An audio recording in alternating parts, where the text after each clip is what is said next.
ఇంక ఇదైతే Saturday mini vlog అండి. ఆ రోజు పిల్లలకి హాఫ్ డే అనమాట. అందుకని చెప్పేసి లంచ్ బాక్స్ అయితే లేదు.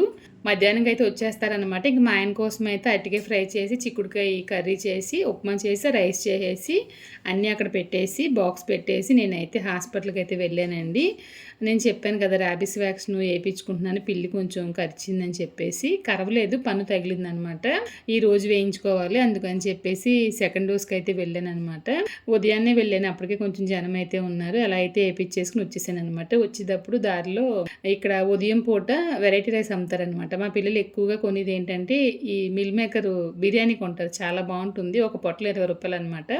20, 30, 40 అలా ఉంటుంది. ఇక్కడ చెన్నైలో ఏంటంటే ఉదయం పూట వెరైటీ రైసెస్ ఎక్కువ తింటారనమాట. టమాటో రైసు, పుదీనా రైసు, ఇంకా పొంగల్ లాంటివి మార్నింగ్ బ్రేక్ఫాస్ట్లో ఖచ్చితంగా ఉంటుందన్నమాట.